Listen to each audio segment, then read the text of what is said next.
What is a fractional executive, and what would you say to somebody that thinks it's just a senior freelancer? Ask 10 people what a fractional executive is, you're going to get 10 different answers. But I'll tell you what it's not, right? It's not interim. It could be interim. You could be an interim CMO, but the way most of us fractionals, define our business, certainly the way I do mine, is it's doing a very contained project, or, and this is where my swim lane is, companies that really should not be hiring, in my case, a CMO, because they're not at the right stage, growth trajectory, size. But they really need what CMOs do, the messaging, the positioning, the go-to-market strategy, the branding, and all that stuff. So to me, to answer your question, fractional really is a defined project that's time-bound, that's serving and filling a need that they either shouldn't fill right now or can't fill. How would someone figure out if they would make a good fractional CEO? I can only tell you from my experience. For me, I got to a place in my career where I did some introspection. I'd been a CMO several times, big companies, small companies, I've done senior roles and whatnot. And I took a look at what lit me up and where I thought I could really add value to organizations. And I took a look at the things that really did not give me energy, that I no longer wanted to do. So I made the list of things and I said to myself, I wonder if I could make a living out of doing those things and not the things that don't light me up. Welcome to Stuck, a show about changing your life without breaking the bank. I'm Rob Curtis, and I'm joined by my co-host Jamal Stockton. Each week we interview experts to help you build a toolbox of practical, actionable insights to change your career and find fulfillment on your terms. Show. Our guest today is fractional CMO from more Silicon Valley companies than I can count. Included amongst those are Salesforce, CloudSpot, and Cisco. She's also a founding advisor of Fiat Advisors, a team that I've worked with and I would describe as both razor-sharp and super cool experts. And she's here today to talk about how senior leaders can monetize their expertise on the side. Welcome, Karyn Scott. Thank you so much for having me. Karyn, we're just going to jump straight into it because I think the question that I've had when I was talking about this episode is, what is a fractional executive? And what would you say to somebody that thinks it's just a senior freelancer? Yeah, excellent question. First of all, ask 10 people what a fractional executive is, you're going to get 10 different answers, right? And that's part of the opportunity as well as the challenge with calling it fractional. It's not actually a piece of a person or a piece of somebody's brain cells or any of that kind of stuff. But I'll tell you what it's not, right? It's not interim. It could be interim. You could be an interim CMO, but the way most of us fractionals define our business, certainly the way I do mine, is it's doing a very contained project or doing a bit of advisory work, much like the work we do at Fiat Advisors, where you're advising on a go-to-market strategy or advising on a growth acquisition strategy or something like that. Or, and this is where my swim lane is, companies that really should not be hiring, in my case, a CMO, because they're not at the right stage, growth trajectory, size. But they really need what CMOs do, the messaging, the positioning, the go-to-market strategy, the branding, and all that stuff. So to me, to answer your question, fractional really is a defined project that's time-bound, that's serving and filling a need that they either shouldn't fill right now or can't fill. Cool. That's really clear. So I guess then you don't have to look after staff. You're not doing team management, some of the kind of more softer skills, or do you still consider those as part of your role? And that's the interesting thing about having sort of a fractional scope. It's really all in the scope and how you define it. I have had roles where I do actively manage a team because my job is to come in and do a set of things in expectation of eventually hiring, whether it's a VP, director, senior director, and getting the right chess pieces in place, the right people, hiring the right people. I've had roles where I am coaching and mentoring the existing staff, but not managing them day to day. An interim role, which I have done before, it's not my swim lane, but I've done it a couple times. You are actually acting as the full-time CMO for some defined amount of time. So you can do. It's really very flexible. It really depends, as with any job, matching what the vision is for the company with what that executive can bring to bear, whether it's a fractional CMO, fractional CHRO, CFO, or whatnot. This is pretty interesting. So how would someone figure out if they would make a good fractional CEO? So that's a really interesting question. I can only tell you from my experience. For me, and I've told Rob this story before, I got to a place in my career where I did some introspection. I'd been a CMO several times, big companies, small companies. I've done senior roles and whatnot. And I took a look at what lit me up and where I thought I could really add value to organizations. And I took a look at the things that really did not give me energy, that I no longer wanted to do. Grateful that I had the opportunity to do it, but really wasn't my swim lane. And thus, as a CMO, I would hire other people with those kind of leadership expertise to fill those roles. For example, I'm not a good therapist. I don't like doing that part of the job. Don't enjoy board decks and spreadsheets and budgets and all that kind of stuff. But there are plenty of people that do that far better than I ever would and love it and get lit up by that. So I made the list of things and I said to myself, gee, I wonder if I could make a living out of doing those things and not the things that don't light me up. And that to me is how I defined, going out to become a fractional. I would also say it also depends on where you are in your career trajectory, right? And Rob, you and I talked about this once before. Now, I had a mentor who said to me, what's your third? With his vision around that being most people are either studying for a career or beginning it. Second stage is you're actively involved in one. And the third one might not even be invented yet. So if you told me 15 years ago I was going to go off and be a fractional CMO, I'm not sure that term even existed. And I certainly didn't know what it was or cared about doing it. So for me, this was my third, thinking about how I could still add value to companies and founders. And I have a defined swim lane, which we can talk about later, but not manage and grow a 50-person staff or any of the things that I just didn't really get excited about doing anymore. This concept of a third has been something on my mind a lot recently as I've been asking myself where I want to focus my attentions and my own energies as I go into the next stage of my career. And do you think that's just about what you're good at, or is there more to that? Was there more to that exploration for you beyond just skills and, I guess, the things that you enjoyed in your role? Yeah, it's a great question. For me, it was twofold. One, I had to think through, is there something I still wanted to do professionally before I got to the place in life where I just didn't want to be doing anything professionally anymore that I haven't tried yet, whatever that might be, right? And I looked at a bunch of different things, but to me, those were mostly hobbies and interesting things to read or maybe audit a class in or whatnot, but not something I wanted to really put, a considerable amount of time and energy into. So that was sort of one vector. And the other vector is I looked back on my career and said, wow, I've actually done a lot of really interesting things for a lot of really interesting companies. And there's some things I'm actually really good at. There's a lot of things I'm not good at, but there's some things I'm really good at. And could I lean into those things that I enjoy, where I feel like it can add value to a company and really focus in that capacity? For me, for Karyn Scott, that is partnering with really smart, interesting founders who have really cool technology, because the lion's share of my career has been in technology, something that can really change the way people live, work, learn, or play. And yes, that's a Cisco hangover, but nevertheless, it brings true. And figure out how to help them position, differentiate in the market, develop pipeline, bring in the right set of people to help them get to their next level of growth when they're at a place where they really have no business hiring a CMO or even a VP, but they still need that work.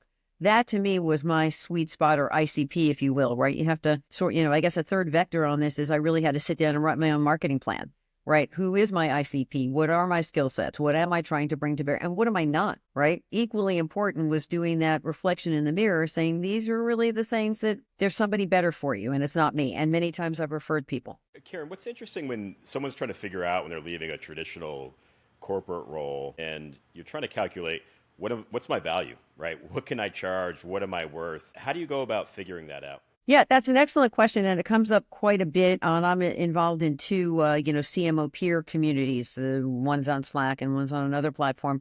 And that question comes up a lot. And where I've landed, and lots of people do it differently, is you take your last full-time role salary and bonus, and you multiply it by 15, 20%, because of course, when you're independent, you have, insurance and other things that you have to pay for that you would get as a benefit when you're working for a different company, and then divide that to get an hourly rate, right? And then I think through what is the project scope and approximately how many hours do I think that might take me? And, having had the luxury of doing my job for many decades, I have a general sense of how long things will take and figure that out and then do a straight math equation. It's going to take X number of hours and I've calculated my rate at Y. And then what I do is, I've assembled, I call it my personal board of directors. It's not really a board of directors, but it's 5 or 6 peer CMOs who I've grown up with and worked for. They've worked for me. We've sort of been together through many iterations and we bounce ideas off each other.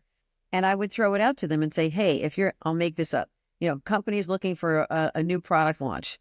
My guess is it's going to take about this much time. And here's what I'm thinking of charging for it, and get feedback on it.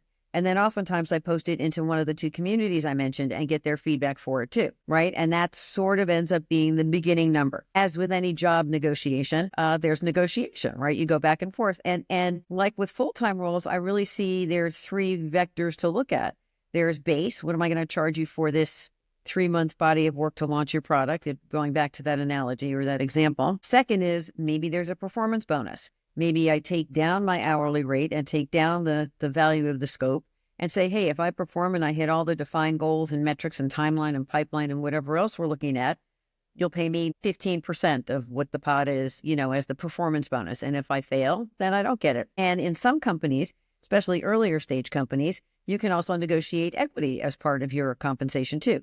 So for example, I did a 4-month project with a company that didn't have a large budget. And I was bullish on the company. I really had strong feelings about where the space was and where they were going. So I was willing to cut my rate and take a couple of shares, in exchange as part of my compensation. Not everybody will do that, but sometimes that's a benefit to a smaller company that doesn't have a big expendable marketing budget. I guess you just end up building like a mini VC of bets.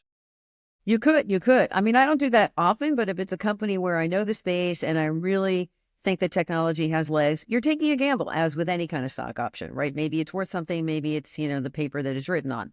But that's also a way for you to indicate to the company that you do believe in them. When I was scouting around for someone to talk about this topic, the head of platform of Fiat described you as one of the nicest people in the world. And a reputation like that is hard earned. What's your people philosophy, and how has that accelerated your growth as a fractional advisor? Yeah, I haven't thought about how it accelerated my growth as a fractional advisor, but I will tell you about my leadership style. And thank you to whoever said that. I don't know how well I paid that person, but not enough. I don't know that my kids would agree I'm the nicest person, but nevertheless, so one of the things that I have taken into my own leadership are the tenets that I believe in. For example, I fully believe that you have to be a whole human, personal life, whether that's sister, brother, children, spouse, roommate, parakeet, whatever. If there's something that's not quite healthy or out of balance, I know I can't possibly show up to work and give 110%.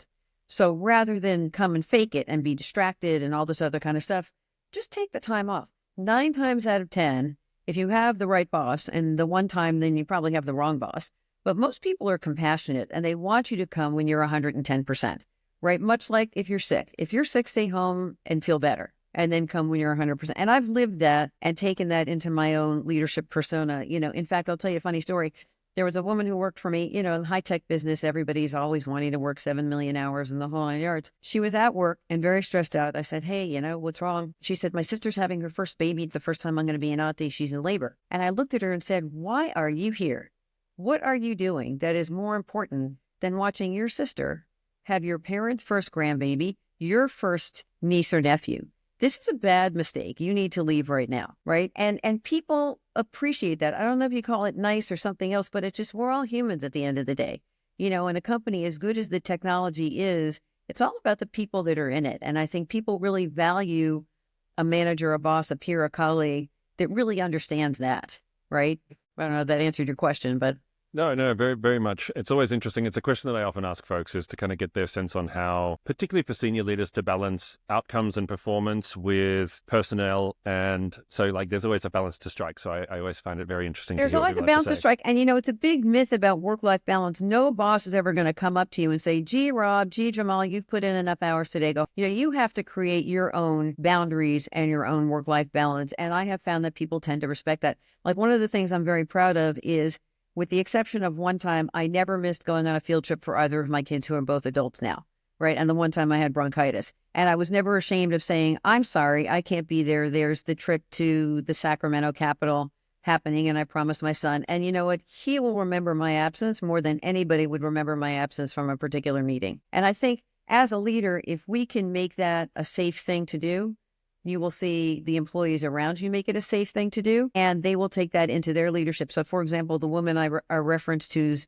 sister was having a baby, 8-10 years later, she slacked me and thanked me for that, because that is one of the things that got her promoted in her role, by being that kind of a manager. So I think it pays back. It definitely does. And you made a great point there. It was actually one of my leadership philosophies, was to actually keep track of how much time people were working and give them the time back so they wouldn't get burnt out. I love that. Yeah, yeah. And not every culture allows for that to happen, but sometimes you got to do it under the wraps. You got to do it because Yeah. the worst thing in the world is for somebody to frazzle out, Hmm. no longer perform, and then sometimes just quit. Right. And why would you want a good employee to just burn out like that? You sometimes have Yeah. to, especially the earlier stage career people, they have to know that, it's not how often you're up late at night getting things done. It's how you actually have a balance. And I'm a much better contributor when I get to clear my head, right? And just Same go here. away for a day or go for a run or do something else and then come back to a problem. Absolutely. Which kind of brings me to the next topic. It's a little bit of a shift, but what do you think about how AI is going to shape up the job market and how that's going to impact employees? That's a fascinating question, and I have a very biased answer to it only because I am a trained journalist. The first part of my career was journalism. My superpower is writing. I always tell people who's on any team I've ever led, don't give me something to edit because I'll rewrite it probably because that's just kind of how I roll. A lot of things I'm not good at, but that's one thing I am. And I have found, and I'm sure AI is going to get smarter and smarter and better, but today, right now, you can tell, or at least I can tell, something that has been written via AI prompts versus from a human being. And what's really interesting is a lot of my journalism colleagues have spit back to PR teams. I've seen this actually happen, contributed pieces or statements for an article they're writing because they actually run it through AI filters. And if it comes back over 10% AI generated, they don't take it anymore. So it's going to be a very interesting space to watch evolve as AI theoretically gets smarter, and then humans have to get even smarter than that to see where the balance actually lays. A friend who is working in a startup to try and address an AI created problem, which is that there are so many AI generated CVs now that it's almost impossible to know who's a real person. And so the second order impact of that is now there are AI avatars interviewing you to find out if the skills that you had on your CV are actually up to date. And so now we are trying to solve problems created by more AI. And I think you are right. Like an inherently human process has now just become so automated that it's really hard to stand out. It's a really scary movie the other day on an airplane called Afraid. And I don't know if you guys have seen it, but it really opened to my eyes to the potential, downside of AI if left without checks and balances. So I don't know where it's going to end. We'll have to wait and see. I think you're an excellent writer, as you describe, and I think a lot of marketeers have thought about content in a particular way up until now, which is it's thought leadership and positioning, and it helps us tell stories, and that storytelling is very powerful, but also often it's to tell Google how to find you, how to promote your services and things like that. And so what used to be SEO content is going to change very rapidly. But the piece that is really key to that is the storytelling component. And I don't find AI is that great at storytelling right now. Not anything that creates an emotion in me. Sure. How do you think about storytelling at work? For a marketer, that's P1, right? That's what we do for a living. We tell stories. Right. And at the end of the day, you hit the nail on the head, Rob. It's all about making that emotional connection to your prospect or to the buyer or to whoever it is that you're trying to influence, to have a connection to the problem that you solve, the pain that they have, or the service that might solve it. So one of the things I am very appreciative of and talk about a lot is the companies I admire most are the ones where they have created a problem you didn't realize you had, but said, don't worry, we have the solution. For example, Uber and Lyft. Who thought you needed, a personal chauffeur that was secure, so you knew the license plate number and the whole 9 yards, or if you're sending your kid to the airport or any of that kind? Who knew we needed that? They created the problem and they had the solution there. One of my cousins has a dress rental company called Rent the Runway. Whoever thought you would need to be conservative with your budget and yet still have beautiful dresses to go to the wedding, the party, the thing, whatever, and then return, by the way, being eco-friendly because you're not, wasting material and why. So creating those Airbnb, who thought we needed choice other than a Stark hotel room with an awful Keurig coffee machine? No disservice to Keurig, but Jamal, I know that probably hit home for you. You needed other options, flexible space, a pool, have the extended family there and whatnot. So that's one area where I think the storytelling, the buildup, much like when you read a book, to be honest, the buildup of what the problem is, getting somebody to connect and say, yeah, I have that problem, or wow, I didn't realize I had that need, and say, and here's a solution for it you may want to explore. That's the power, I think, in storytelling. I just double checking Jamal. Yeah, and I agree. I think people like me, people struggle to take on new information, and I've noticed we used to create so many outputs to communicate peer to peer, and now people think they can just create the output using ChatGPT, and now I've got a report. Great, but those are I find those incredibly hard to read now because there's almost more writing than I can digest because it's become so easy to pull out. Good point. But I imagine all of those things are going to change before too long, and we're not going to need status reports to do peer-to-peer collaboration because we're going to find new and improved ways of doing some of those things, which is why storytelling is really interesting to me because I think it's going to be one of the most important skills that people develop going forward. No, I agree.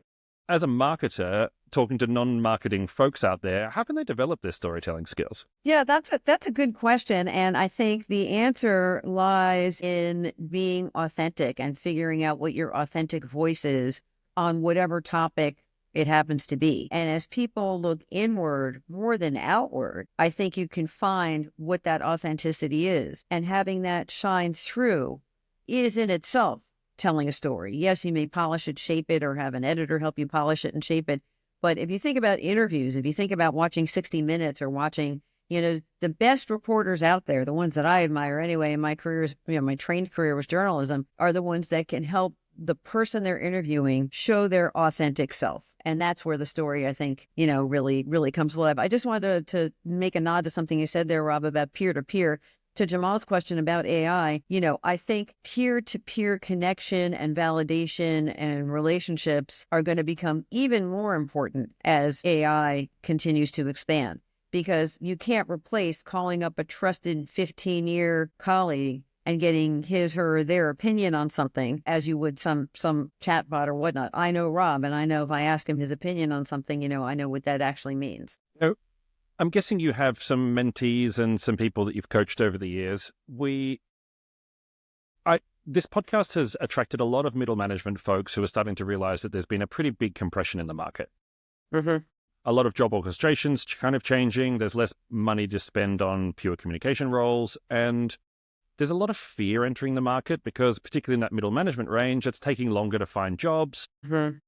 Industries like product management, which inflated very rapidly over the pandemic, have kind of started to condense again. And so we're seeing people face real fear about their jobs. How would you encourage somebody to think about fear of uncertainty at work? I'd say embrace it, right? Because change and growth, at least in my experience, comes when you lean into and not away from those scary moments, right? Number one, I heard an analogy once, funny enough, at a yoga class, that says, don't be afraid of the cracks in your world, because cracks is what lets the light in, right? And you can lean into the light that way. And I think, to be afraid of this uncertainty, it's almost like skiing. If you're at the top of a mountain and all of a sudden there's a whiteout, you can stand there and freeze and wait paralyzed while other people shoot past you. Or you can just trust your legs and trust that you've done this before and know that there's something on the other side, right? And, another thing is something my dad said to me, very long time ago, things your parents say that come back to you later in life. Let everything hit you and what really matters will stick. So if you're in a situation, and when I coach people who are in that middle management, I don't know if I'm going to get squeezed out kind of moment is, let it all come at you and lean into those things that actually light you up. Number one. And number two is, you mentioned mentorship. I am a huge fan of mentors and mentorship. I actually got certified as a coach and mentor. I'm on a global mentorship initiative board. I have been blessed with amazing mentors in my life. I would not have made half the moves that I made in my career without having amazing mentors. And you know who you are if you're listening out there. So thank you all. But I think everybody at every stage, a CEO, I was just working at a company advising a CEO. He didn't have a mentor. I said, big mistake. You need to go find a mentor. I can help you find a mentor. But everybody at every level, not just the middle management, really can benefit from somebody. I always get a tremendous amount of benefit from talking to somebody who's done something that I have not done well or I have not done before. And don't be afraid to ask, because guess what? It's really flattering. Whenever somebody pings me and says, wow, would you have, an hour to give me some coaching? It's so flattering for someone to think I have something worthwhile to say. I think a lot of people think networking is really hard. And often if you've worked in a corporate, networking is go to a big conference, go to the work drinks, things that are perhaps not expanding your horizons, or they just feel like more work after work. And I don't see networking like that, because actually I see networking as an incredible joy that is probably going to be helpful in this role no matter what, but is definitely going to be helpful in the future. How can people kind of shake that feeling about networking, do you think? Back in the day for all of us here, at least for me, that was the way you did it. You went to schmooze at conferences and networking and cocktail parties and the whole 9 yards. Now, even the world's biggest introverts can schmooze, right? All you have to do is have a laptop and connectivity, and you can ping someone on LinkedIn. You can join a Slack community. You can, join a virtual meetup group. You can do all these different things where you can network that way. And, if you have a clear sense of your own ICP, what you're going after, what you do, you can pretty easy, to your point about AI with algorithms and things, highlight and come up with a subset of companies that you think would be a good target for you, and then go the traditional sleuthing. Go through LinkedIn. Who do I know that works at that company? Who's connected to who? Oh, Jamal knows somebody that used to work there. Maybe he can make an intro to me because Jamal now knows me and we've had a personal connection. And he can say, yes, I met this person who can do this thing. So that kind of networking, to me, pays off in spades because, again, it's back to your authentic self. It's about people, right? At the end of the day, it's about people. What ICP stands for is ideal customer profile. And when you're in a traditional marketing role, you should be always thinking about what is our ideal customer profile. Who's the perfect person for this good or services or whatever it is that you're in charge of promoting and growing pipeline for. And, as I said earlier, when I decided to go and have this third of my career, I turned the lens on myself and said, what is my ICP? Who is the ideal person that I would like to work, or ideal company that I would like to work with and work for? What is the size? What is the stage? What is the product or service? All the different things that you think about when you're putting together your ideal customer profile. And I came up with, what mine was, right? And as I said earlier, it's sort of stealth, Series A, maybe Series B. I've done a lot of enterprise in my life. I don't want to do that again. Companies that have a really cool technology that does something that changes the way people live, work, learn, or play, right? Because that's what's important to me. And where the founders are super smart and really could benefit from having a partner to help them think through the areas that I can add value. Again, pipeline creation and go-to-market strategy and all of that. If you're looking for other things, that is not me, but I probably know people, back to the peer network. I mean, in fact, the other thing I would say back to the earlier question on fractional, be willing to say no. I've said no to projects, even when I wanted the work, because it's really not what the company needed. I was not the best person for it, but I brought in other people. Likewise, I have pulled together virtual teams. I've pulled in, a fractional product marketer and a fractional growth marketer and a fractional PR person, because those are the areas that I knew this company needed some support with, and orchestrated that as well. I have a question that's been on my mind, which is, how do you increase your marketing effectiveness when it seemingly there's generations that have decreasing attention spans? Yeah, that's true. People, I even look at my own kids who are in their, mid, late 20s and their attention span of a gnat type of thing too. Right. You got to really sharpen your arrows and be very predictive in how you shoot it, right? Which means there's a lot of wood behind the arrow. You got to do far more homework than you've ever done before, right? And be laser focused and laser targeted in what you're trying to do. No longer can you do sort of the spray and pray type of marketing or doing the broad base. It's almost account-based marketing, right? When you're trying to drum up your own business, you have to be laser focused on what you're doing and repetitive. Because to your point, Jamal, in this era of so much data and information and stimuli hitting you time and time again, how do you cut through that noise? It's having a very memorable, very short, and very clear focus. Again and again and again and again and again. Coke is it. That's it. Coke is it. Target is a red circle. That is it, right? You just be, again, repetition.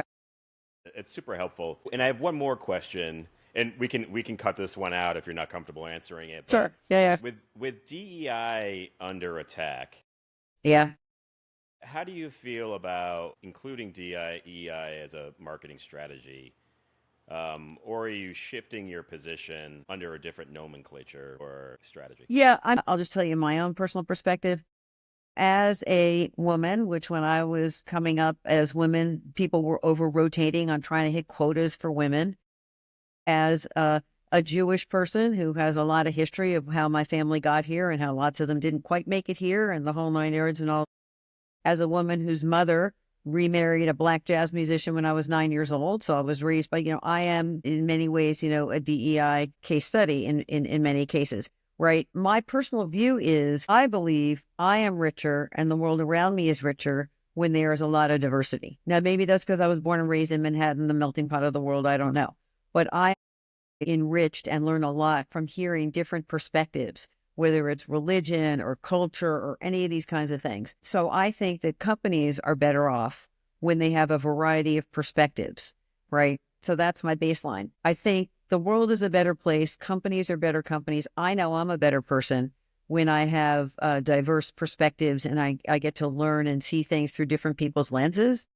But I do think there's got to be some parameters around how we do that so we don't over-rotate in one direction or another.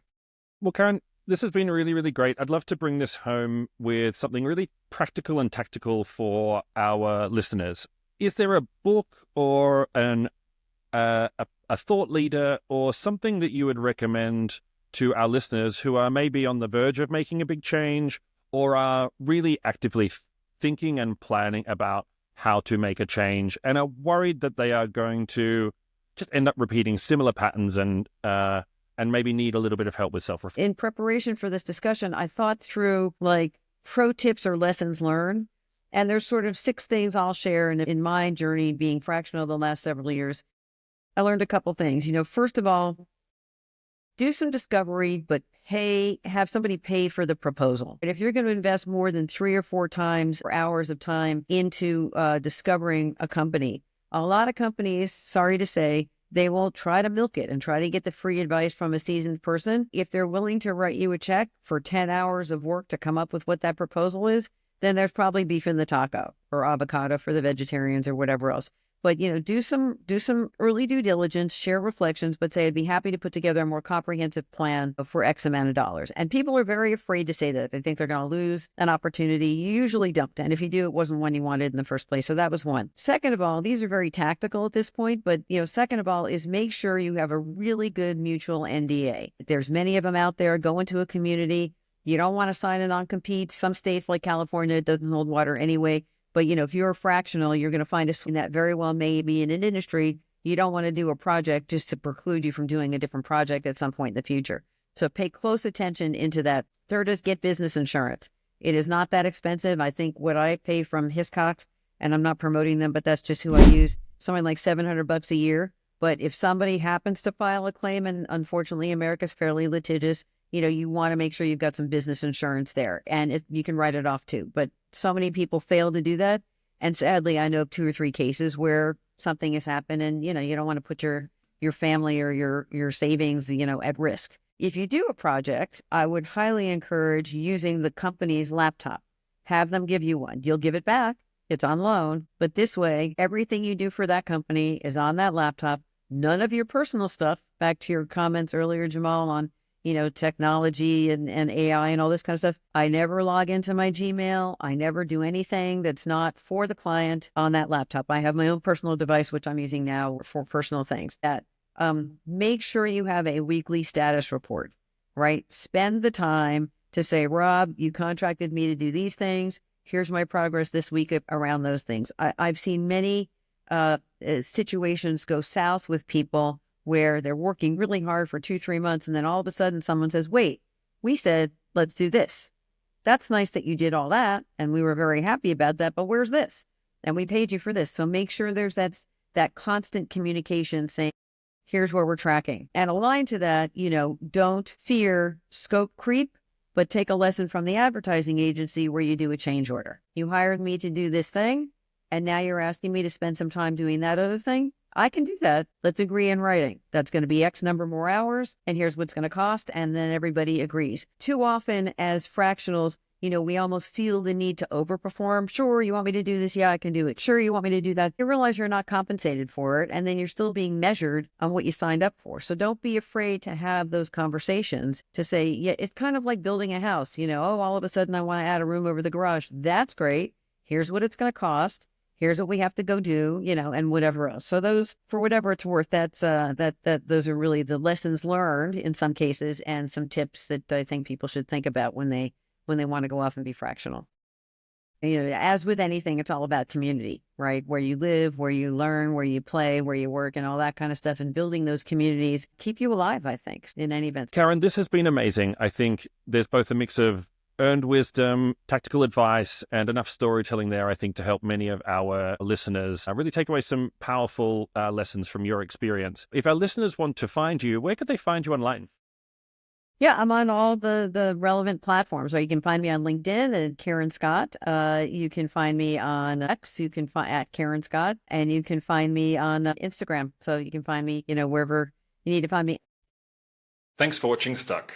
If something you heard today resonates with you, or if you have a question you'd like one of our experts, or even Jamal and I to help you with, send us an email or a voice note to stuck@213studios.com. And if you want to find more videos like this, check out our growing library of interviews and expert advice. And please, subscribe to our channel. Your support means the world to us and allows us to continue to bring you amazing content. You can also follow our journey and get weekly insights by subscribing to our Substack newsletter. And don't forget to follow us on Apple Podcasts and Spotify. Until next time, remember, it's never too late to make a change.